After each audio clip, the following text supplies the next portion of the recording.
Амансыздарбы, ардактуу кыргыз калкыбыз. Актаңдай телекөрсөтүүсү сиздердин назарыңыздарда.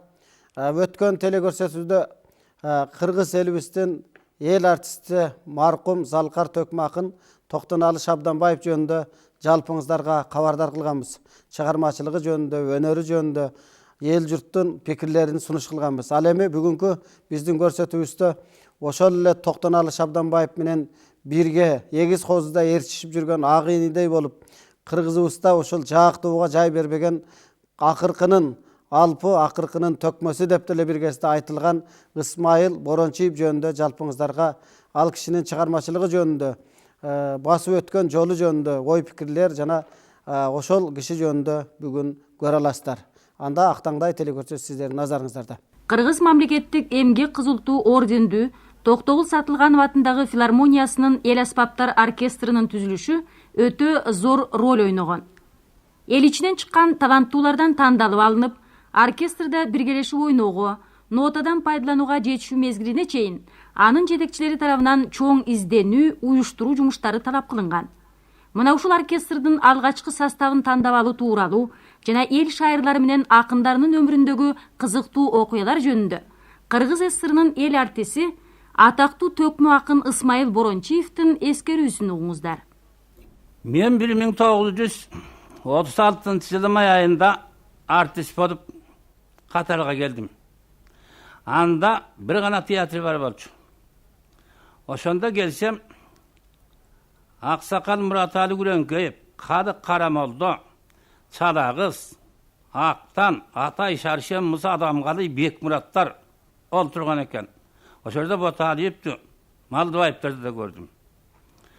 Муну ошол жолу бир класска өтүп артист болуп жүргөнүмдө ошол жылкы окуялар көңүлүмөн эч кетпейт. Ошол жылы күзүндө октябрь айында биринчи олимпиада болду. Ушу биринчи олимпиадага жер-жерден керектүүлөрдү, шайырларды чакырган экен. Москвадан Сатаевич деген киши келди. Карамалды менен Кадык Мураталылар менен кучакташып өбүшүп көрүштү. Таң калгандай карап турдум. Көрсө башта келип күү жасып келип кетип жүргөн киши экен. Муну ошондо келген кишилердин баары көзүмө көрүнүп турат. Маселен тиги Аксы Жаңы Жол району дейлик. Ошондон Ниязалы комузчу келди. Бул Токтогулдун окутуучусу экен.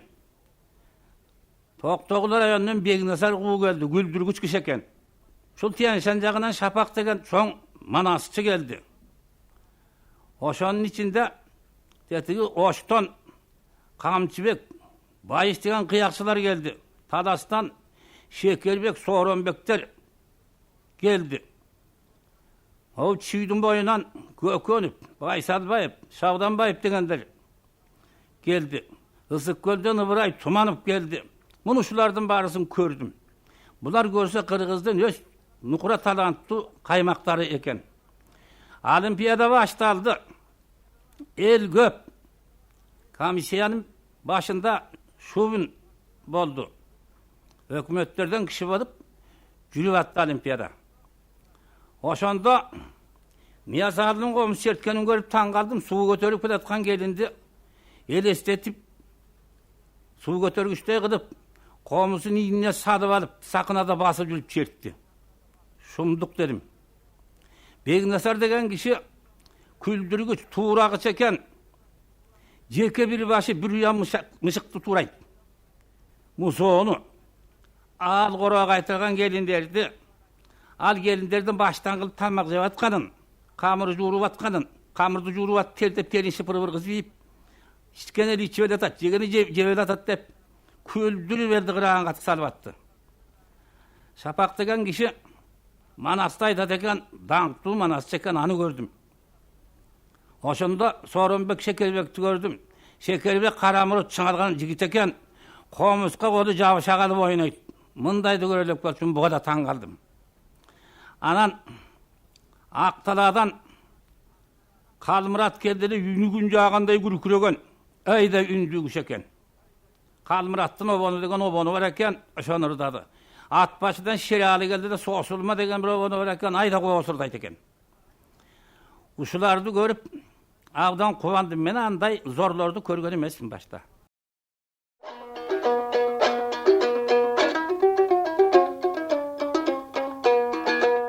Анда кадырлуу телекөрөрмандар, сиздерге бүгүн Актаңдай телекөрсөтүүсүгө келген кадырлуу сыйлуу конокторду тааныштыра кетелик бир-бирден.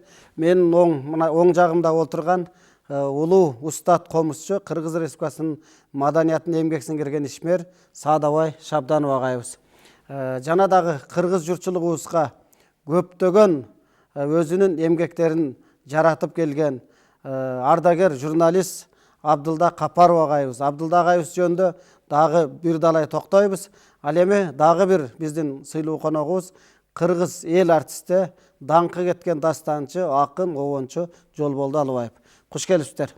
Анда ушул бүгүнкү биздин Актаңдай телекөрсөтүүсүн улуулата эле баштайлык.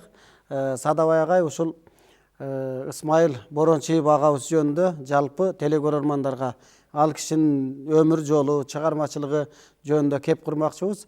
Эми жаш кезиңизден баштап ушу боз бала кезиңизде эр жетип калган чакта көргөн билгендериңиз бар чыгар. Жалпы ушу телекөрөрмандарга айта кетсеңиз. Улуу муундагы акындарга ушунчалык чоң баа берем да.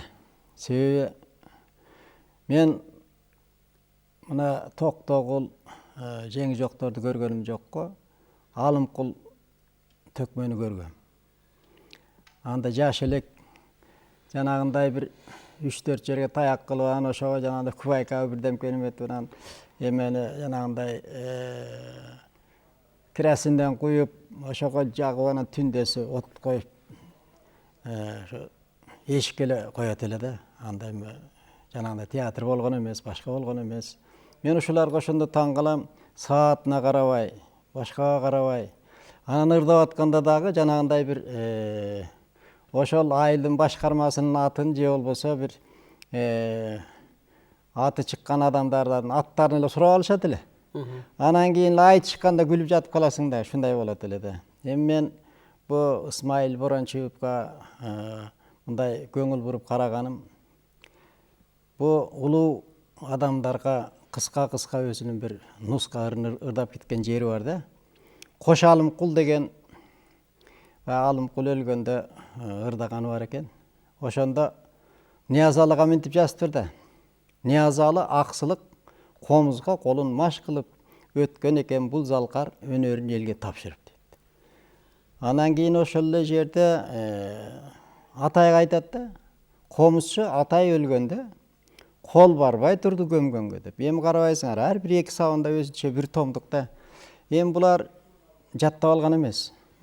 Анан булардын баягы оюнан чыккан сөздөр ушунчалык баягы ташка тамга баскандай, элдин оозунда, элдин баягы дилинде кала тургандай ырдашат экен да. Себеби булар элди аралап жүрүп, көп элдин салт санаасын, баягы үрп адатын ушунчалык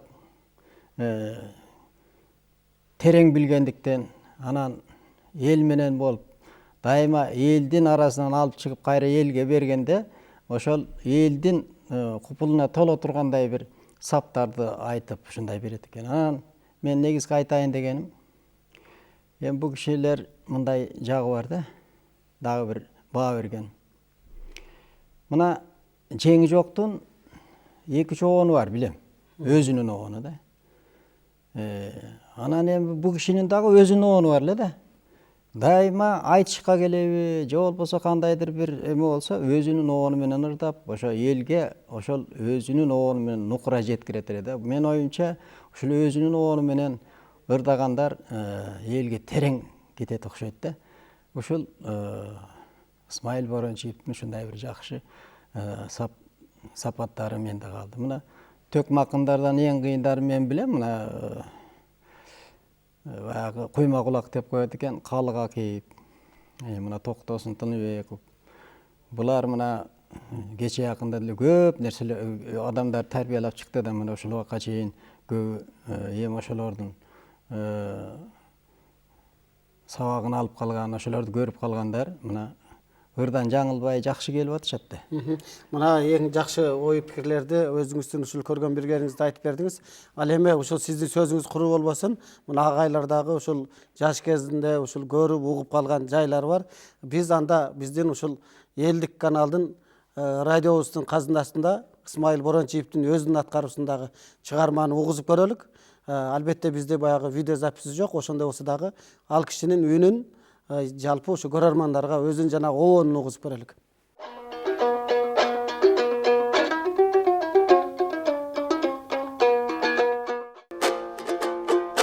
Hakkарды тоны жайдаған, адырға бесін байдаған. Желесі кері тартылған, жерінден байды қартылған. Сарам жалына сан жеткес, салтанаты да ба жеткес. Небірелі соның қырғыздың. Жайдозу салқын малға, жай жаққасы кенен даңға бай. Ойыма түші бол тұры, ош жалда бат кен аллай. Ада төді қыдыртып бұлар қадың айсақ бір дадай. Ай, бұсы жері да соның қырғыздың.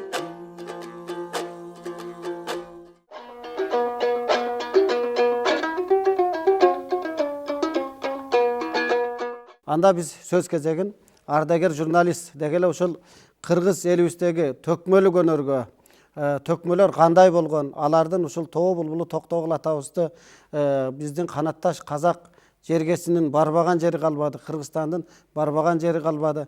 Токтогул акын жөнүндө, Токтогул акын дегенде ичкен ашын жерге койгон Абдулла агабызга сөз кезегин берелик. Абдулла ага келиңиз, сиздин сөздү калык. Мен эми Арыстанбек жөнүндө көп изилдөөлөр жүргүздүм, ар кимден уктум. Арыстанбек 500дөн ашык күйүнү черткен төкмө акын болгон экен. Түндүк түштүктө ошол кездеги акындардын бардыгы туруштук берген эмес. Казактын Сүйүнбай менен айтышкан эмелерин дагы мен окуп чыкканмын.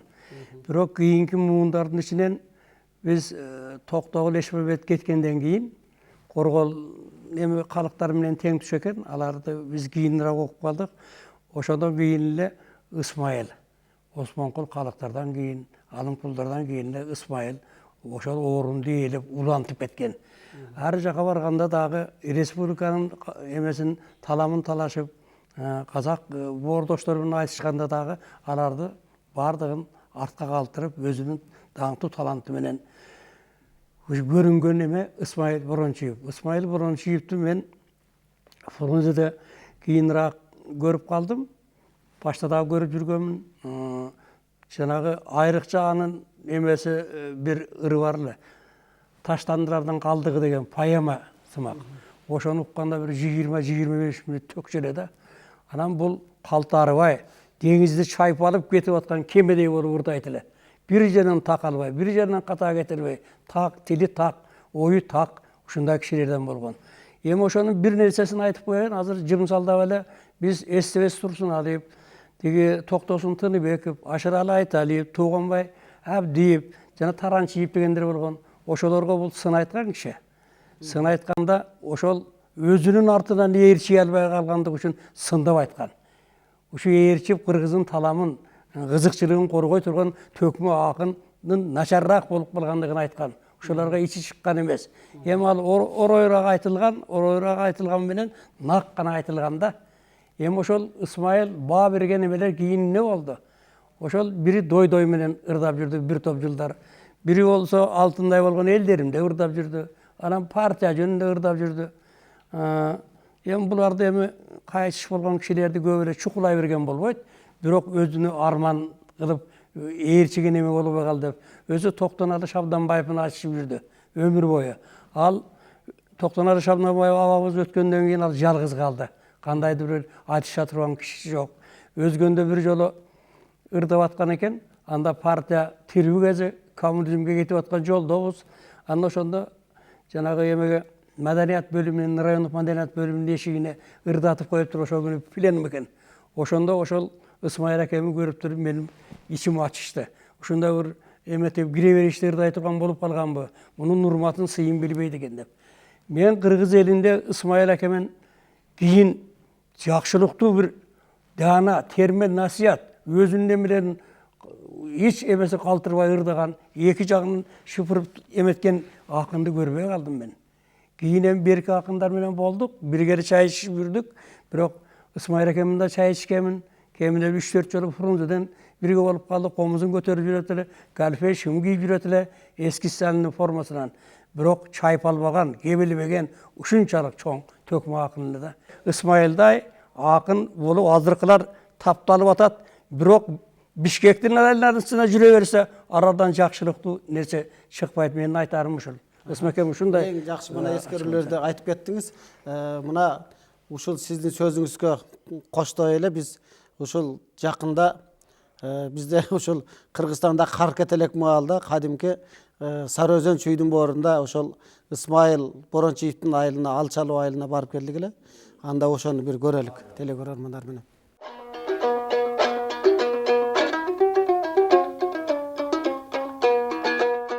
Ошол боюнда үйү бар. Музей жасаганга эч ким уруксат бербей койбоду таңыры. Үйү бар, абдан колхоз боюнча биринчи үй болчу да. Ал бияке мына адегенде болду үйү жашаган. Ол чоң атам үйүнө. Анан абдан акын эси. Туугандарга үчүн күйчү. Ал кишинин айткан сөзү эки болчу эмес да. Себеби байкемдин аты чыкпай калды. Байкадыңарбы, э? Эч ким чыкпай калды. Балдарын бартын тия кетип калды, бия кетип калды. Эде сабырып сатар деген бар болсо да. Ошол той берип калды да үйүнө. Ошондо байкем мен жаш бала бар. Той берип калганда круглый сутка бир жум ырдады да. Ушуну ырдаганда жанына жүрдүк биз да.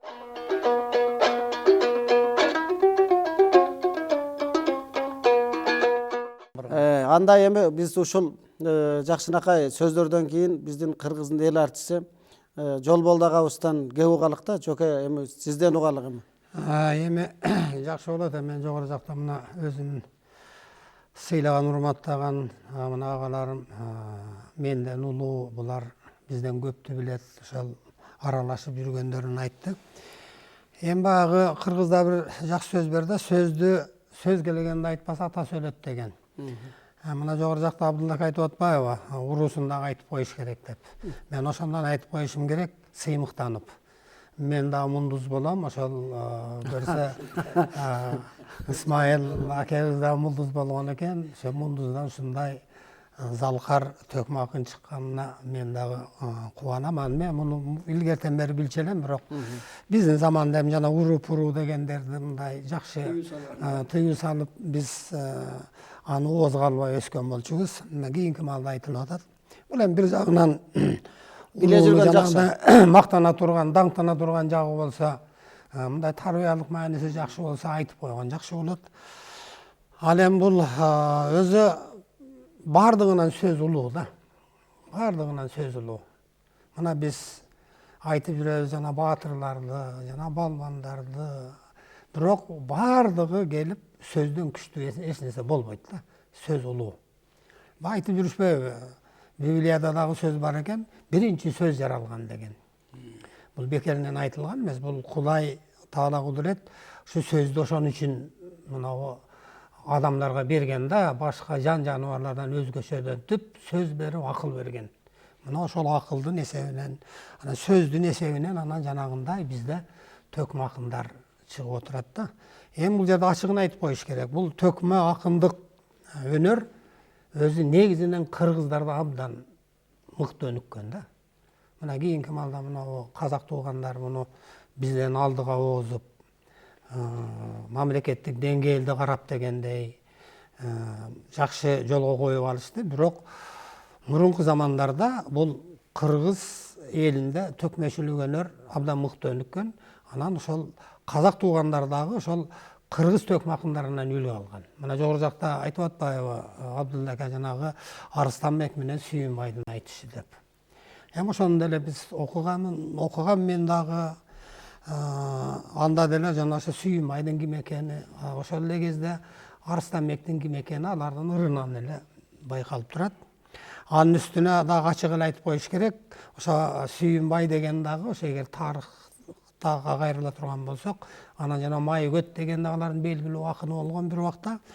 Ошол экөө тең биздин угушубузга караганда кыргыздарга жээн болгон экен да. Апалары кыргыз болгон экен. Бул да жээн тагасын тартат деген маанини билдирет да.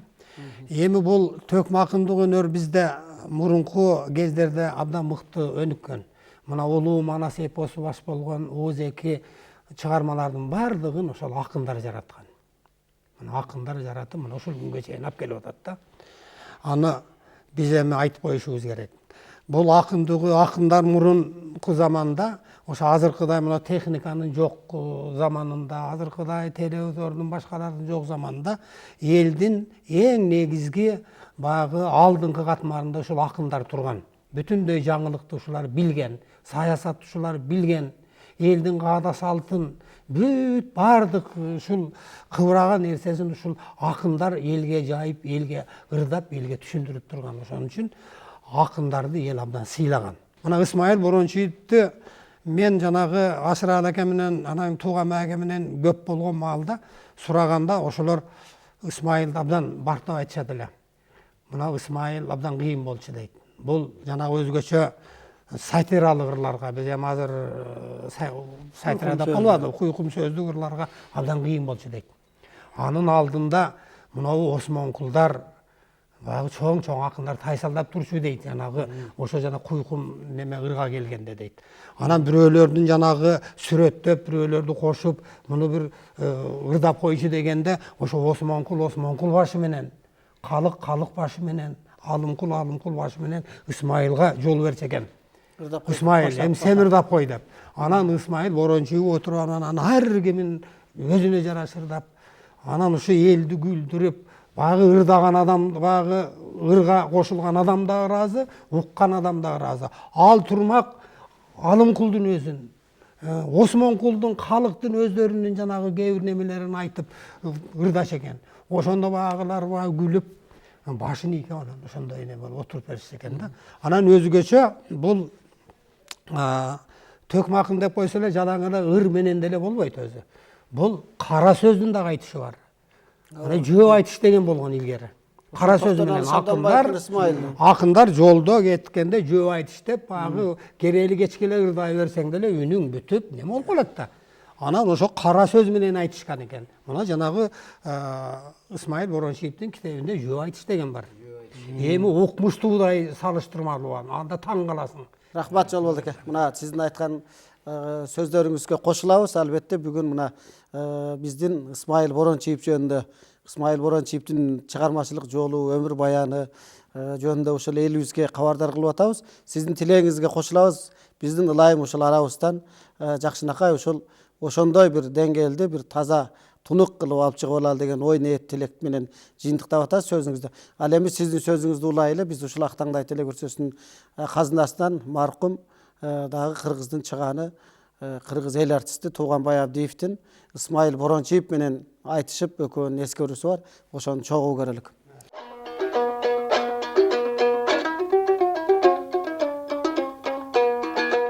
Борончиев да устатым болчу. Себеби экөөбүз кошуна жашап, ал экинчи кабатта, мен биринчи кабатта. Өзүң билесиң, өтө чоң акында бир докторский диссертация жатат. Эч кимге окшобогон ырлары бар. Эми мына артында сүрөтүсү болсо, эстелип артында сүрөй турган жок болсо эстелбей калат турбайбы? Осмонкулдар эстелбей эле калбады. Ошонун бир Исмаил деле өкмөт өзү көңүл бөлбөсө. Эми бул жанагы өзүнчө окшобогон бир башка талант болчу. Айтышка кыйын. Эми ошондон айтайын, эми көп эле айтыштар бар. Экөөбүз кошуна туруп калдык, анан Асылбек Эшмөнбетов деген 67-жыл 14-июлда каза болгон. Анан 77-жыл 14-июлда Жамиля деген байбичеси бар эле. Ошол үйүнө чакырып, ас кеңиштин ушул үйдөн сөгүп чыккан 10 жыл болду, белгилеп коелу деп, бала жакасы менен эстебес океанында бир командировка жок болуп калды, токтосун экөөбүз келдик. Исмаил төрдө турат. Жана Жамиля деген байбичесин жаш кезинде алганда Исмаил күйөө жолдош болгон экен. 2 саат жалаң өзү ырдап сүйлөп отурат, боорду катырган. Анан биз арак иччибиз. Бер жагынан отуруп, Исмаилдин байбичеси айтты, токтосун мен Тууганбайга да кезек бербейсиң. Эмне? Шаркырап аккан дарыянын жанына кудук казат дегенде биз көрдүк. Мен айтып ийдим, Исмаке, бул шаркырап аккан дарыянын жанына кудук казабы, же булган чаккан дайрадан кудуктун суусу тазабы деп кой. Көбүрөгөн чоңга калган үйдөн айтышабыз деди. Анан да ошо отуруш эртең менен күн чыкканда тарадык. Мен жайгышы магзым жасап ичем да, анан пахмел маалы болуп калды, үйгө кайра кетпейсизби дедим. Десем, Kuğragan jarmangan başka emneң бар дейсиң деп ошентет. Эми бар, мен бардар кишим деп ошентсем, сиз бардар кишисиз, ошо сизден жугуп, сыныктан башканын баары жугуш дейт. Жүрүңүз деп анан үйгө киргенде жашай алмет элем. Уда туулган кыздарым бар, 2 балам, 4-өнү бир багат аялым. Анан биздин дасторконду коюп койгон өз балдарына кетип калды. Анан Исмайыл айтат: "Түндө бир кыбырап аткандай болдуң, бир кол көтөрүп көрбөйсүңбү? Эркин отуруп, бұрчы ташалып. Тиирди эмне болгон жок десем, жаш кишиге кол чабыйт оодарып кеткен атпайсың деп атпайт. Ошондо мен эми тийишип, тамаша кылып, эми тике кол сала албайсың. Өз суранып аткандайын бирдеме деп айтырып алайын деп атканым. Andemesен ısmaken ayta versem bolobur. Töşök salıp olturam törgötüңüz jogorу. Bir eşikte şüyübüz birge güttük koronu. Uzatışıp turabız tuğan tuğuşkan joronu. Alan öküm konuk kondursan çakırsan bılçıldaşa telemde özündü gayra soğubu. Ismaken Beyliği'nde pensiya çıkıp ettim. Buna altınıştan açtınız, ala toğlu baktınız. Argim koldan düşürgüz albanlı gitev jastınız. Kança bir neçen zalkardın katarında bastınız. Kancoluğunuz birigip saparında bastınız. Baş kılıp Murat ağlısın bağrısıncığa çaptınız.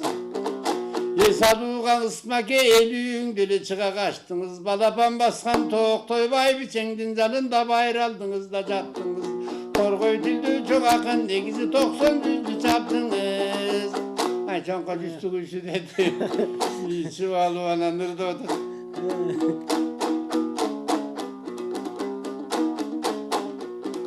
Tay soygun su degilde tas turgundan emenge senin kança somun kurudu. Sen uşu kulunusun çonkonun ku söz aytsan korkamın. Astın üstün süylügün aylanayın çolkonum. Balamdaysın tuğan bay bay kaşımda buğanday. Karap dursam sözlürüngdü karankıgan karalaştım ede kaptap gülgen tumanday. Geçe karılar menen bastın deyip kalkın gülün açtın deyip. Akakşık emeğimine bağırım ben karızıma bergensip katarıcığa çaptın deyip. Azal gelse kim kalat açulansa min dalat.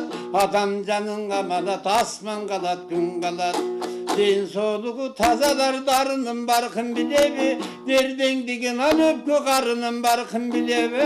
Den soluğun taza budar görgün yok beden. Demitesin ululu bende kar görgün yok beden. Emi sucu yılsa göl bulut. Kumcu yılsa çöl bulut. Algıbattan taygan kes balam sağadaman bulsun tutuş bulut. Karılıktan kaçalbay kaltar ötken eken da. Acalgan ayla tabalbay nevin altar ötken eken da. Gökten uçkan kuğuk okşup gölden uçkan buğuk okşup. Attarı kalıp yüzü yok. Akınlar ötken ekenden артында kalgan sözü yok. Hazırcı türlün arga var, kagazga düşkönдөй tamga var. Hazırkı kuşul zamandaga at bilbe sakın çanda var. Emi geçekte turat bakırıp, korosta turat çakırıp. Burup sayraşat bulbullar bakta yaşınıp. İlgeri kırgız at çapsa, ilege salıp çavuşup. Tuğradan çıkıp koydurup tulpardın ırsın kakışıp. Çıkarıp geçin öz atın çılbırdan sürüp alışıp. Kanına singip kalkan var, hazırda sürüp almay var. 600 orden alsa da bari bir alışka gitmey tandaylar. Oy berilbe balamanday kumarga, bezildep sayrap jatsa da bespeldek jatpey tularga. Artınan kuvasıylı kıncılılan arkanda kalsın kalsın çıkarma. Seni kırdaba degen çeçim yok, bir kırçı olma betin yok. Akındık degen uvaran alına çenep kuvala. Başına kuday vermese başı bey taytkan duan oy. Emi bozok kırırçı bolboğun, bolorundun aylağın. Arak kesirçi bolboğun, aldı cağın daylağın. Bargan turgan yerleri de barkındı bilgen ellerige. 100 gram bergen yerlerde andadan akıldın benen oylağın. Ben bolsa pensiyada yürümün bekar içinin bürümün ışkısı yok tunçuktayt ır degenin koşanda ışkılığını tunçutmayt hırga jakın жүрөгüm akın bolsun andı bana karotun bürünün argindin ırım beniki de baytip yürüştürelim ömü bargan turgan o yerlerde barkındı bilgen ellerge abanındı sözümde anda sonda gözümde oy çonkun ayta yür degen tilegim oy.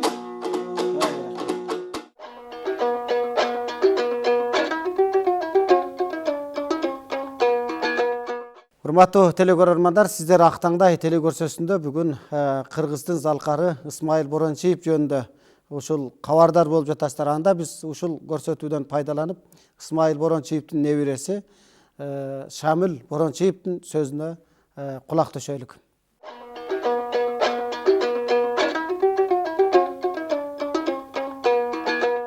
Исмаил Борончиев менин чоң атам. Ал эми кыргыздардын залкар нукура чоң акыны болуп эсептелет. Ал башка ушундай атактуу Калык, Осмонкул жана башка чоң акындар менен иштеп кеткен. Алар менен катташып эметип, анан менин чоң атамды дагы тамашалап айтып койчу. Чоң акындардын акыркы магиканы деп айтып койчу. Ал киши эми 1936 жылы Москвада болгон кыргыз маданиятынын декадасы болгон. Ошого катышкан. Башка биздин атактуу кишилер менен катышып кеткен. Анда эми болот эми Исмаил Борончиев кыргыз маданиятына терең из калтырып кеткен. Ал киши эми анын аты унутулбайт, эч качан өчпөйт деп ойлойм. Анан ушул максат менен мен ойлойм ушундай передачалар көбүрөөк болсо мен тилектеш. Акындар, төкмө акындар жүрөт. Мен ушундай передачаларды көбүрөөк көрсө, ушундай акындарды мурун ошолордун өмүр баянын, ошолордун творчествосын көрүп турса, буларда мен ойлойм ушу менин чоң атамдай деңгээлге жетип, ошонун жолун буларга эме кылганга мен тилектешмин. Эл журтта биздин айылыбыз Алчалуу деген айыл, Токмоктун үстүндө Бурана жакта. Ошол жерде мектеп чоң атамдын атынан. Кадырлуу телекөрөрмандар, сиздер Актаңдай телекөрсөсүн көрүп жатасыздар. Актаңдай телекөрсөсүндө биз кыргыз элибиздин залкары Исмаил Борончиев жөнүндө бүгүн эскерүү жасап атабыз.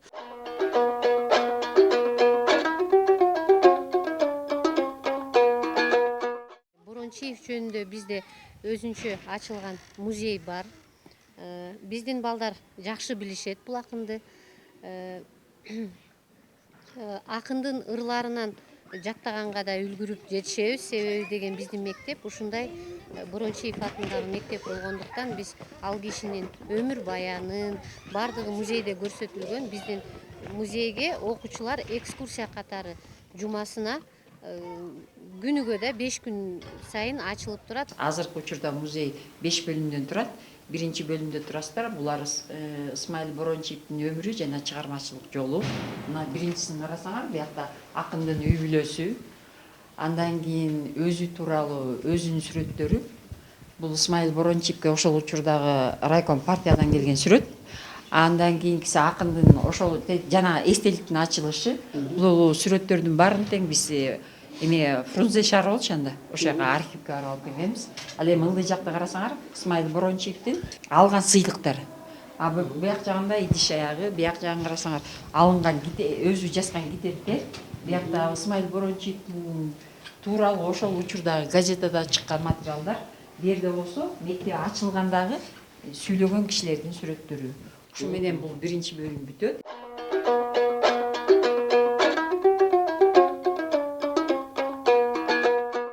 Мына азыр эле биз ушул Исмаил Борончиевдин айылына барган жердештеринин сөзүн уктук. Эми дагы ушул сизди улай да ушул. Исмакемин уруусундагы айтып кеткенибиз жакшы болот. Илгерки заман кетти. Уруусу мундуз болот экен. Булар кайсы бир ушуларда күй боруна мына ал эмеден Базар Коргон, Пактабат Өзбекстандагы Анжиянын айланасында мундуздар көп да. Ошолордун уруусунан таркаган чоң залкар акын болгон. Ошонун эмесинен кыргыздарда уруулук талаш тартыш өспөйт окшойт. Ошонун кесепетин 3 жылдан кийин белгилеп атабыз Исмакемдин эмесин. Анын туруктуу жайы болгондо мындай урматтасак биз өзүнүн убагында эле 10-жылы өткөзүп берсек болот эле. Ош окуясы болду, Кыргызстанда апрель революциясы болду. Ошонун кесепетинен жырып калды окшойт деп ойлойм. Мына албетте ушул ата теги дегеле кыргыз элибизде бул эзелтен эле айтылып келген. Аны айтышыбыз керек. Уруусу ким болгон, жердиги каяк. Бирок бизде ошол мезгилдин шартына жараша көпчүлүк бул жактан кеткен. Биз кечээ эле ошол эфирде бергенибизде Токтоналы Шабданбаев дагы ушул дал ушул Ак Бура жээгинен кеткен экен деп уулдары ошол жердеги жакындары айтышты да. Демек бул кыргыз элибиздин кайсы жерде жашаса, мына азыр Токтогул атабыз жөнүндө айттыңыз, ал айдан барып туруп ошол Токтогулга туруп калган жөнүндө.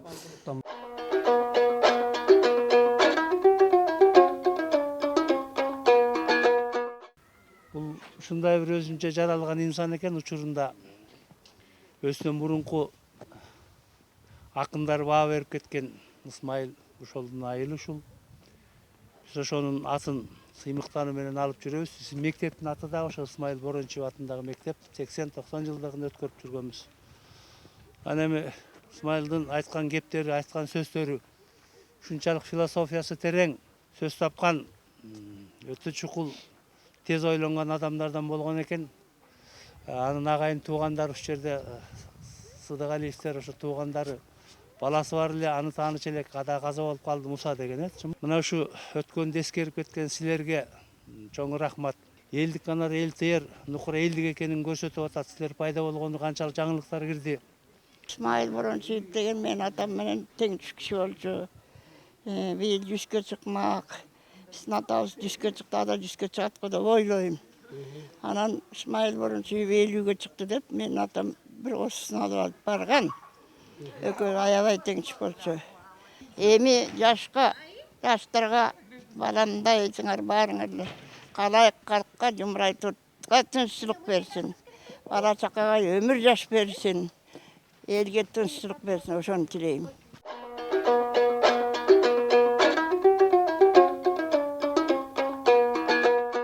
Эми бир нерсени ачык айтып коюшубуз керек. Мына бул айтып атышпайбы, Абдулла айтып атпайбы? Мына кечегиде Исмаил Борончиев кийинки Осмонкулдарга, кийинки акындарга, эстебе салар буларга ыраазы болбогон, сыбырдаган, сын берген деп. Бул кезинде керек болсо коргол.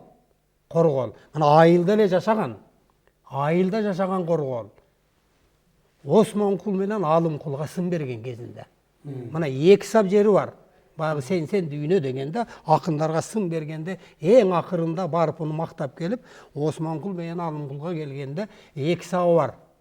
Мына Алымкул менен Осмонкул кетип атат, анау бузулуп калган атка окшоп, бураңда анау бурулуп, мына кыяда кетип атат дегендей багы салыштырган.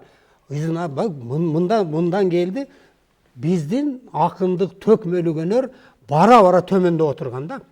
Артына келип, саясатташып. Bunun бардығының kesepeti bu саясат.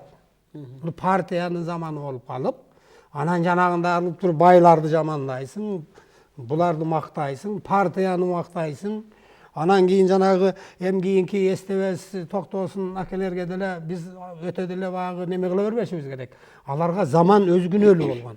Аларды рамкага салып коюп, мына эми 3 минут ырдайсың десе, 3 минутта кимден ырдайт? Төкмакын 3 минутта эмнени түшүндүрөт? Төкмакынга ол 10 минут, 15 минут, жарым саат бериш керек. Анан ошентип жүрүп, анан өспөй калганда. Рамкага салып. Мына Чыңгыздын бир сөзү бар. Мына Жеңи жоктун китебин ошо Асанбай Жүсүпбеков 82-жылы чыгара албай жүрүп, анан жана уруу деген кеп жерде айтып коюшум керек. Анан уруусу ошо Чыңгыз менен бир экен, Кытай экен. Анан айласы жок, анан Асанбай Жүсүпбеков анан Чыңгызга барып, анан Чыңгыз анын уруусу Кытай экенин билип биринчиден, экинчиден чын эле Жеңи жоктун ырларын окуп берип, багы зал каракында, улуу акын. Анан баш сөз жазган. Ошондо акырында жазып койгон. Төкмакындык өнөр Исмаил менен Чолпон жылдыздай болуп батып кетти деген жер бар. Бул берүүнүн негизги максаты бул мындан кийин төкмөлүк өнөрдүн кандай болот өсүшү дегенди биз эми чечмелеп алышыбыз керек деп ошого баратабыз да. Анан жана жогору жактагы айтып кеткендей, дагы бир жолу кайталап коюшубуз керек. Илгерки акындарда, төкмө акындарда сөзсүз түрдө жок эле дегенде, ар биринин жок дегенде бирден ыр чобону болгон, ошону менен ырдаган. Бул бир. Ал эми кээ бир Токтогулдарда, Коргоолдордо, башкаларда толуп аткан. Бирок биздин кийинки акындарда ошол жок болуп атат да. Бул деген илгертен келе аткан бул салт. Бул салтты сөзсүз неме кылыш керек. Аракет кылыш керек. Мына жана Элмирбек деген bizde жакшы төкмө акыныбыз бар. Манастагы айтып жүрөт. Анан өзгөчө мыкты оондор бар.